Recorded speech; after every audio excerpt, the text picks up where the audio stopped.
Hello दोस्तों, कैसे हैं आप सब। बहुत बहुत स्वागत है आप सभी का हमारे YouTube channel study with smartness में। तो दोस्तों, अपनी तैयारियां आपकी कैसी चल रही हैं। आपके मन में अगर कोई भी क्वेरी है हमारे चैनल को लेकर कि आपकी कोई मन में डाउट है तो प्लीज़ आप हमसे पूछ सकते हैं कमेंट बॉक्स में। और दोस्तों, हमारे जो जितने भी हमारे वीडियोस चल रहे हैं साइंस और बाकी सारे सब्जेक्ट्स के, तो उन सबकी लिंक्स जो हैं आपको पूरा जो स्टडी मटेरियल है वो आपको टेलीग्राम चैनल में आपको ईजिली अवेलेबल हो जाएगा। तो डिस्क्रिप्शन बॉक्स में जो भी आपको लिंक दी गई है आप उसे फॉलो करें, ठीक है। तो और दोस्तों देखिए, आज से जो हमारा वीडियो है उसमें आपको एक क्वेश्चन आपके लिए मिलेगा। जी हाँ, जैसे ही आपका वीडियो पूरा ख़त्म होता है तो आपके लिए हम आपके लिए जो है एक क्वेश्चन लेकर आए हैं, ठीक है। तो उस क्वेश्चन के आंसर जो है आप हमें वीडियो के लास्ट में कमेंट करके दे सकते हैं। तो चलिए फिर स्टार्ट करते हैं आज का वीडियो, जो कि पूरी तरह से आपका डिपेंडेंट है वाटर, जल, ठीक है। तो जल पर डिपेंडेंट है ये पूरा आपका आज का टॉपिक। तो बहुत से क्वेश्चन हैं आपको जो पहले भी देखने मिले होंगे लेकिन वो सारे इंपॉर्टेंट है दोस्तों, आपको एग्जाम में कहीं ना कहीं आपको ज़रूर देखने मिलते हैं। तो उन क्वेश्चंस को हमने इंक्लूड किया है। उसके अलावा भी बहुत से इंपॉर्टेंट क्वेश्चंस को हमने आपके लिए लेकर आए हैं। चलिए फिर स्टार्ट करते हैं आज के हमारे फर्स्ट क्वेश्चन से। तो आज का हमारा फर्स्ट क्वेश्चन है कि जल क्या है ना। तो सबसे पहला ये क्वेश्चन हमें जानना ज़रूरी है कि जल क्या है। तो जल क्या है दोस्तों, ये एक प्रकार का रासायनिक यौगिक है। कैसे यौगिक है रासायनिक, तो देखिए यौगिक होता क्या है, जब दो परमाणु अलग अलग तत्व के दो परमाणु या दो से अधिक परमाणु आपस में मिलकर एक एक ऐसा तत्व बना लेते हैं जिसमें इन दोनों परमाणुओं का एक निश्चित अनुपात होता है, ठीक है। निश्चित अनुपात, जब जब दो तत्व क्या हैं, एक निश्चित अनुपात में मिलते हैं और एक तीसरे नए तत्व की रचना कर लेते हैं, एक नए पदार्थ की रचना कर लेते हैं, तो इसे हम क्या कह देते हैं कि ये एक नया यौगिक बन गया है, ठीक है। तो इस तरह से जल क्या है, जल में क्या होता है, हाइड्रोजन और ऑक्सीजन। और हाइड्रोजन के परमाणु होते हैं और ऑक्सीजन के परमाणु होते हैं, तो ये दोनों ही एक निश्चित अनुपात में मिले होते हैं, इसलिए हमने इसे कहा है कि एक जल क्या है, एक प्रकार का रासायनिक यौगिक है। अब यदि देखिए देखिए दोस्तों, अगर जो तत्व हैं वो आपस में एक निश्चित अनुपात में ना होकर किसी भी अनुपात में मिल जाएंगे तो फिर वो यौगिक नहीं कहलाएंगे, वो क्या कहलाएंगे, मिश्रण कहलाएंगे, ठीक है। तो यहाँ पर आपका करेक्ट आंसर क्या हो जाएगा, रासायनिक यौगिक। चलिए फिर नेक्स्ट क्वेश्चन में चलते हैं हमारा। जल के किस गुण के कारण जो जलीय पौधे हैं वो जीवित रहते हैं, ठीक है। तो हमें जल के एक ऐसे गुण के बारे में बताना है जिसके कारण जो जल के अंदर जो जीव जंतु हैं वो जीवित रहते हैं। तो देखिए, अगर हम देखा है तो रंगहीनता भी होती है जल में, गंधहीनता होती है, पारदर्शिता, चारों ही गुण पाए जाते हैं जल में। लेकिन अगर हम जलीय पौधों के जीवित रहने की बात करें दोस्तों, तो करेक्ट आंसर हो जाएगा पारदर्शिता, ठीक है। पारदर्शिता के कारण जो है जलीय पौधे जो हैं वो जीवित रहते हैं। ऐसा क्यों होता है दोस्तों, कि अगर पानी पारदर्शी नहीं होगा तो उसमें सूर्य की रोशनी, है ना, सन रेज जो हैं वो नहीं पहुंच पाएंगी इस पानी में। अगर सन रेज नहीं पहुंचेंगी तो ये पानी क्या होगा, इसमें बहुत सारे रोगाणु, जीवाणु आदि बैक्टीरिया पनपने लगेंगे और वो पानी खराब हो जाएगा। तो इसलिए जो ये पानी है आपका सागर, नदी, झीलों में, तो यहाँ पर सूर्य की रोशनी पहुँचना ज़रूरी है। और जैसे कि हम सबको पता है कि वहाँ पे जो जलीय पौधे होते हैं तो सूर्य की रोशनी में ही अपना खाना बनाते हैं, ठीक है। चलिए नेक्स्ट क्वेश्चन में चलते हैं। निम्न में से कौन सा हाइड्रोफिलिक नहीं है, हाइड्रोफिलिक नहीं है। देखिए दोस्तों, बहुत अच्छी टर्म आई है यहाँ पे, हाइड्रोफिलिक। तो पहले इसका हम आंसर चलिए पहले देख लेते हैं कि हाइड्रोफिलिक होता क्या है। अब हाइड्रोफिलिक क्या होता है दोस्तों, जो ऐसी चीज़ें होती हैं जो जल जल को अपनी तरफ आकर्षित करती हैं, या फिर कह लें कि जल को प्यार करती हैं। तो जल को प्यार करने वाली चीज़ें होती हैं हाइड्रोफिलिक, और जो जिन चीज़ों को जल से डर लगता है ना, तो उसे हम क्या कह देते हैं, आपको ही पता होगा, इसका नाम हो जाता है हाइड्रोफोबिक।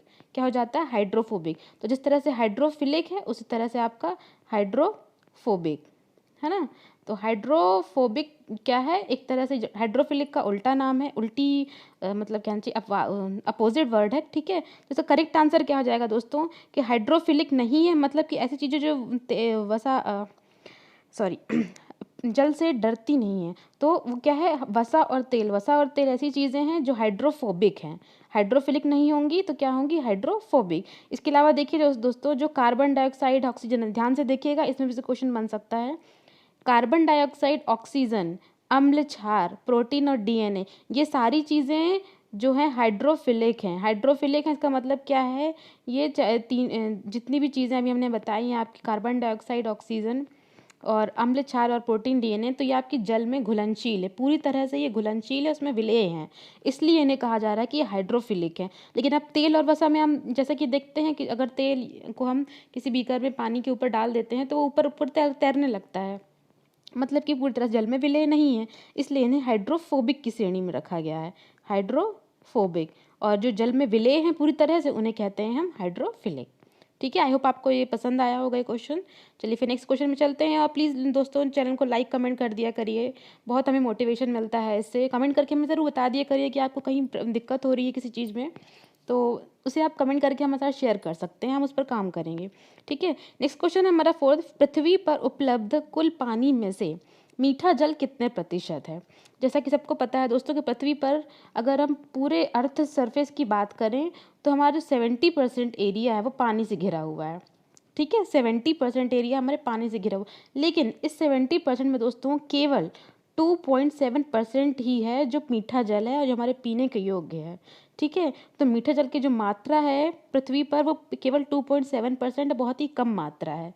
70 में से केवल 2.7% जल को ही हम अपने यूज़ में ले सकते हैं, इसलिए बोला जाता है कि जल जल ही जीवन है, जल को बचाना चाहिए। नेक्स्ट क्वेश्चन है, सभी ज्ञात पदार्थों में किसके बाद पानी में दूसरे स्थान पर उच्चतम विशिष्ट ताप क्षमता होती है?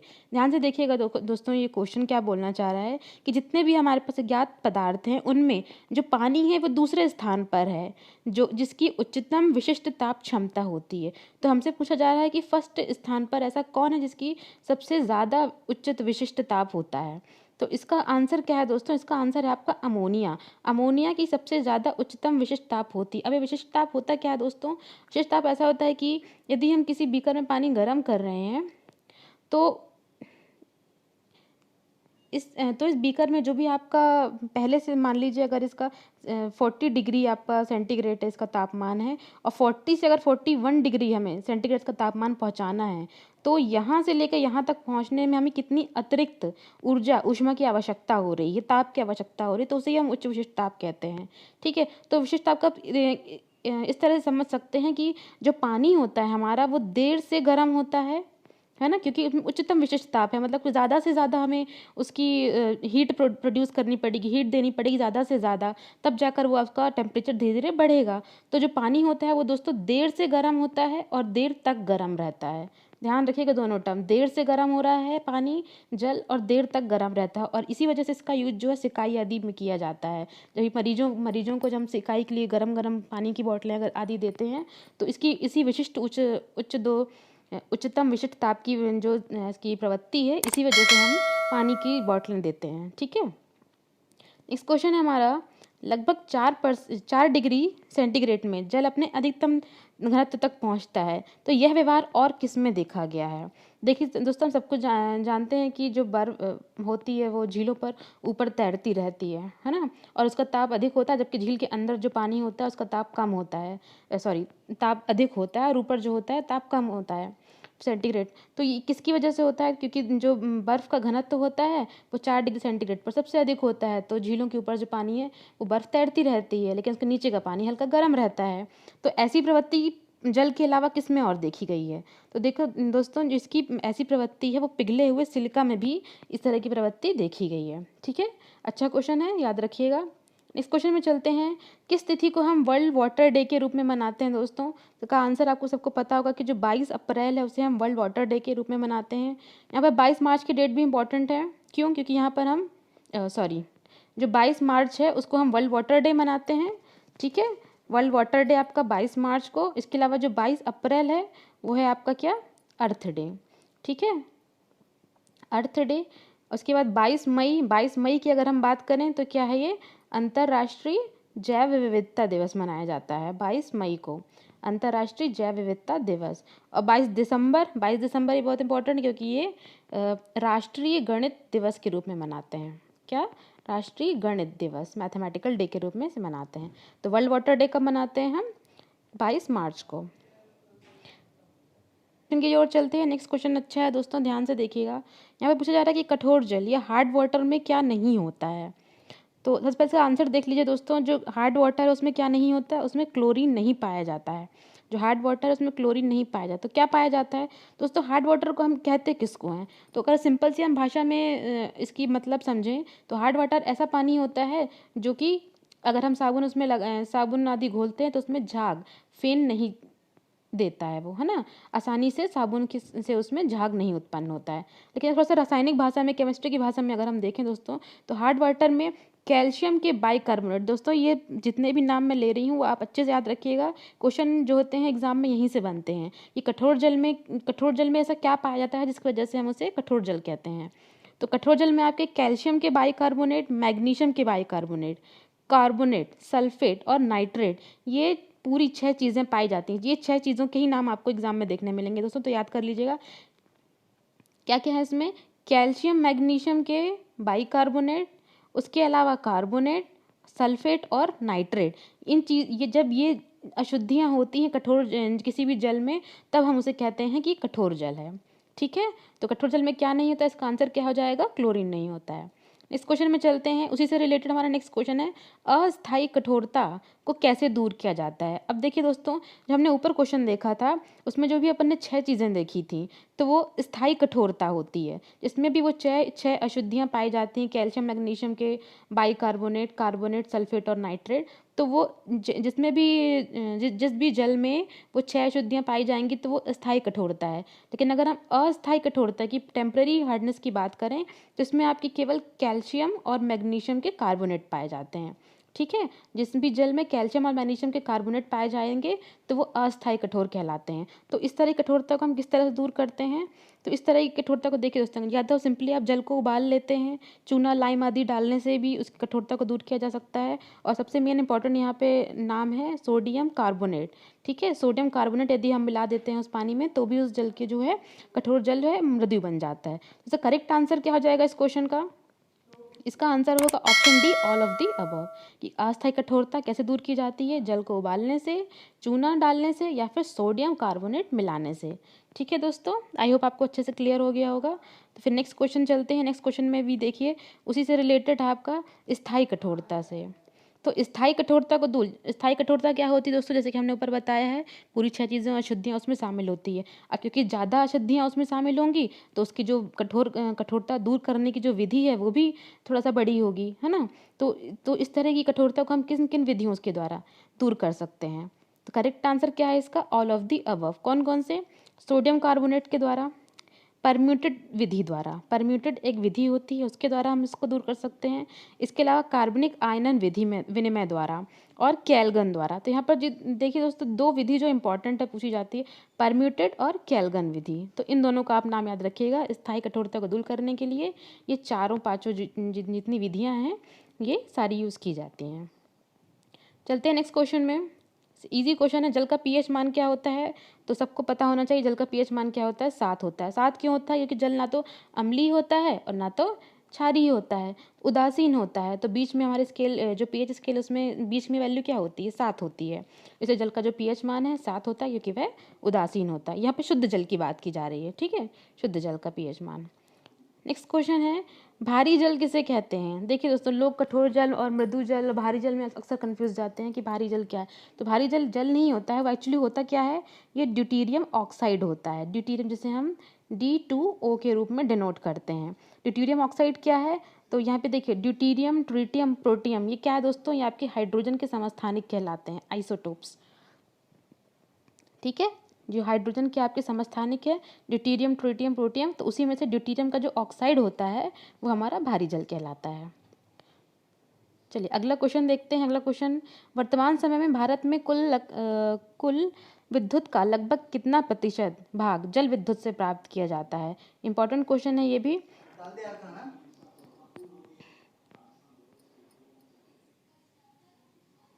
तो नेक्स्ट क्वेश्चन है कि वर्तमान भारत में जो है कुल विद्युत का लगभग कितना प्रतिशत है जल विद्युत से प्राप्त होता है। तो इसका करेक्ट आंसर क्या जाएगा दोस्तों, इसका करेक्ट आंसर है आपका 22%। ठीक है, 22% जो है आपका विद्युत में से, कुल विद्युत में से जल विद्युत का हिस्सेदारी है। नेक्स्ट क्वेश्चन है, भार के अनुसार जल में हाइड्रोजन व ऑक्सीजन का अनुपात क्या है। तो देखिए दोस्तों, यहाँ पर जो क्वेश्चन है ना, यही 2 टर्म्स में आता है, एक आपका भार के अनुसार और एक आता है आपका आयतन के अनुसार। ठीक है, दोनों टर्म्स बहुत इंपॉर्टेंट है। एग्जाम में दोनों ही टर्म्स के अनुसार क्वेश्चन पूछा जाता है कि भार के अनुसार जल में हाइड्रोजन व ऑक्सीजन का अनुपात क्या है।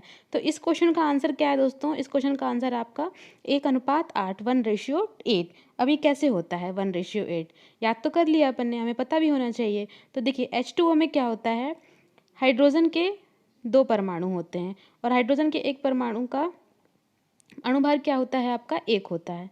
ठीक है, उसी तरह से ऑक्सीजन में जो एक आपका परमाणु है तो इसका अणुभार क्या है आपका? 16 होता है। ऑक्सीजन के एक परमाणु का अणुभार होता है आपका 16। ठीक है, परमाणु भार। तो इस तरह से 2:1 और यहाँ पर हम 1:16 रखते हैं अगर, तो 2:16 का हमारा रेशियो बनता है। तो यहाँ पर क्या हो जाएगा, 2 1 2 और 2 8 16। तो इस तरह से 1:8 का हमारा अनुपात बनता है हाइड्रोजन व ऑक्सीजन में भार के अनुसार। अब इसी को क्वेश्चन को अगर हमने बोल दिया कि आयतन के अनुसार, आयतन के अनुसार जो है जल में हाइड्रोजन व ऑक्सीजन का अनुपात क्या होता है, तो इसका आंसर क्या हो जाएगा दोस्तों? देखिए आयतन, यहाँ पर हाइड्रोजन के कितने परमाणु हैं? 2 हैं। और यहाँ पर ऑक्सीजन के कितने परमाणु हैं? 1 है। तो हाइड्रोजन के 2 परमाणु अगर 2 स्थान घेर रहा है तो ऑक्सीजन का 1 परमाणु भी 1 स्थान घेरेगा। तो इस तरह से जो आयतन के अनुसार हमारा आंसर जाता है 2:1। ठीक है, आयतन के अनुसार आपका 2:1 और भार के अनुसार 1:8। ठीक है, नेक्स्ट क्वेश्चन में चलते हैं। जल में अम्ल मिलाकर वैद्युत अपघटन करने पर कौन सी गैस प्राप्त होती है? तो जब हम जल में अम्ल मिलाकर उसका वैद्युत अपघटन करते हैं, आयनीकरण करते हैं, तो उसमें हमारी ऑक्सीजन गैस निकलती है। ठीक है, ऑक्सीजन गैस निकलती है। नेक्स्ट क्वेश्चन है कैलगन। देखिए वही जो विधि है हमारी स्थायी कठोरता को दूर करने के लिए, कैलगन का व्यावसायिक नाम क्या है? तो याद रखिएगा इस कैलगन का जो है व्यावसायिक नाम क्या है? Sodium hexametaphosphate. सोडियम हेक्सामेटाफॉस्फेट इसे कहते हैं कैलगन को। नेक्स्ट क्वेश्चन है भारी जल की खोज कब हुई थी? भारी जल जिसे हम D2O कहते हैं, ड्यूटेरियम ऑक्साइड, इसकी खोज कब की गई दोस्तों? 1932 में की गई थी। और किसके द्वारा? यूरे के द्वारा की गई थी। यूरे के द्वारा भारी जल की खोज की गई थी, ड्यूटेरियम ऑक्साइड की 1932 में। भारी जल की अगर यूज़ पूछा जाए कि कहाँ पर इसका यूज़ होता है, तो जो आपकी नाभिकीय संलयन वाली क्रिया होती है, नाभिकीय रिएक्टर जो होते हैं, नाभिकीय रिएक्टर में आपका जो भारी जल है वो एक मंदक के रूप में काम करता है। ठीक है, मंदक के रूप में ये काम करता है भारी जल। नेक्स्ट क्वेश्चन है 1 किलोग्राम बर्फ को जल में परिवर्तित करने के लिए आवश्यक ऊष्मा का मान क्या है? तो यदि हम 1 किलो बर्फ को जल में परिवर्तित करना चाह रहे हैं, मतलब कि हमें उसमें कुछ ना कुछ हीट देनी पड़ेगी, है ना। हीट के तो कितनी हीट देनी पड़ेगी? उससे 80 किलो कैलोरी हीट देनी पड़ेगी। ठीक है, 80 किलो कैलोरी, तब जाकर जो बर्फ है वो पानी में बदल जाएगा। नेक्स्ट क्वेश्चन है हाइड्रोलॉजी किसका विज्ञान है? तो हाइड्रोलॉजी किसका है? नाम से स्पष्ट, जहाँ पे हाइड्रो है वो जल का विज्ञान है, इसे हाइड्रोलॉजी कहते हैं। नेक्स्ट क्वेश्चन है ब्राइन क्या है? तो ब्राइन क्या है दोस्तों? अच्छी टर्म में याद रखिएगा। जो ब्राइन है वो तीव्र खारा जल जो होता है, तीव्र खारा, बहुत अधिक जो खारा जल होता है उसे हम ब्राइन कहते हैं। नेक्स्ट क्वेश्चन है वर्षा मापन यंत्र का सर्वप्रथम आविष्कार तथा प्रयोग कहाँ किया गया था? वर्षा मापन यंत्र जो है दोस्तों, उसका जो आविष्कार और जो उसका यूज़ है, दोनों ही चीज़ें भारत में सबसे पहले की गई हैं। ठीक है, वर्षा मापन यंत्र का यूज़ हमारा भारत में हुआ है, उसका खोज भी भारत में हुई है। नेक्स्ट क्वेश्चन है दिन के समय में जल स्रोतों का तापमान भूमि के तापमान से क्या होता है? तो दिन में अगर हम जल स्रोतों की बात करें तो वो भूमि के तापमान से कम होता है हमेशा। मतलब कि जो जल स्रोत हैं, झील तालाब आदि, वो हमें दिन के समय हम उसे स्पर्श करते हैं, झील तालाब आदि के जो पानी को, तो उन जल स्रोतों का जो टेम्परेचर है हमें ठंडक महसूस होती है। ठीक है, और वहीं अगर हम रात के समय महसूस करें तो हल्का गर्म होता है। ऐसा क्यों होता है दोस्तों? क्योंकि ये झील के पानी में किसी भी तरह का बदलाव नहीं होता है, बदलाव होता है हमारे वातावरण में, क्योंकि दिन के समय जो वातावरण है हमारा पृथ्वी का वो गर्म होता है, तो उसकी अपेक्षा जो झील तालाब आदि का पानी है वो हमें ठंडा महसूस होता है। और इसके विपरीत अगर हम रात की बात करें तो रात में हमारा वातावरण कैसा होगा? ठंडा होता है। तो उस ठंडक के अपेक्षाकृत जो झील नदी का तालाबों का पानी है वो हमें गर्म महसूस होता है। ठीक है, आई होप आपको क्वेश्चन समझ में आ रहे हैं दोस्तों। प्लीज़ चैनल को लाइक कर दें, एक बार शेयर भी कर दें दोस्तों अपने दोस्तों में। चलिए नेक्स्ट क्वेश्चन में चलते हैं कि जल का स्रोत वर्षा, हिमगलन अथवा भूजल कैसे पहचाना जाता है? तो ये किस तरह से पहचाना जाता है? उसकी विधि होती है जिसे हम कहते हैं समस्थानिक हस्ताक्षर। समस्थानिक हस्ताक्षर विधि के द्वारा जल स्रोतों का जल पहचाना जाता है। नेक्स्ट क्वेश्चन है नदियों में क्यों प्रवाह होता है? अच्छा क्वेश्चन दोस्तों, देखिएगा। नदियों में जल प्रवाहित होता है तो वो जल का प्रवाह किस वजह से होता है? तो जल का प्रवाह जो है दोस्तों गुरुत्वीय बल के द्वारा होता है। गुरुत्वीय बल के द्वारा जो है नदियों में जो पानी है वो बहता है। ठीक है, और ऐसा क्यों होता है? क्योंकि देखिए जो ज़मीन है हमारी, अगर हम ज़मीन की बात करें, धरती की बात करें, तो ये ऊबड़ खाबड़ है। ठीक है, तो अगर यहाँ पर जल भरा हुआ है इस तरह से, तो गुरुत्वीय बल के कारण से वो यहाँ पर खींचा चला आता है और समटाइम्स यहाँ भी खींचा चला आता है। तो इस गुरुत्वीय दल के बल के खिंचाव के कारण से जो नदियों में जल प्रवाहित हो रहा है, उसके प्रवाहित होने का कारण है आपका गुरुत्वीय बल। ठीक है, नेक्स्ट क्वेश्चन में चलते हैं। जल विद्युत कहाँ उत्पन्न की जाती है? तो इसका आंसर क्या होगा? पानी की ऊंचाई, जहाँ जल विद्युत कहाँ पे लगाए जाते हैं? झरने आदि में। जो बड़े बड़े झरने होते हैं वहाँ से पानी ऊपर से तेज गति से नीचे गिरता है, और इसी जो तेज गति से नीचे गिरता है उसमें स्थितिज ऊर्जा बहुत अधिक होती है उस बहते हुए जल में। तो इसी स्थितिज ऊर्जा को यूज़ हम जल विद्युत बनाने में करते हैं। ठीक है, नेक्स्ट क्वेश्चन। चलिए तो दोस्तों, आप समय आ गया है समय आ गया है कि हम आपसे क्वेश्चन पूछें इस वीडियो से रिलेटेड। तो इसमें बताइएगा आप हमें कमेंट करके इसका आंसर क्या होगा? पानी का घनत्व कब सबसे अधिक होता है? ठीक है, आपके ऑप्शंस हैं 4 डिग्री सेंटीग्रेड पर, ऑप्शन बी है 4 डिग्री सेंटीग्रेड से अधिक ताप पर, ऑप्शन सी है 4 डिग्री सेंटीग्रेड से कम ताप पर, या फिर इनमें से कोई नहीं। तो प्लीज़ दोस्तों इस क्वेश्चन का हमें जवाब ज़रूर दीजिएगा कमेंट करके। और हमारी वीडियो अगर आपको पसंद आ रहे हैं तो प्लीज़ हमें लाइक करिए, कमेंट करिए, और जितना हो सके अपने दोस्तों में शेयर करिए। ठीक है दोस्तों, तो मिलेंगे अगले वीडियो में, तब तक के लिए धन्यवाद।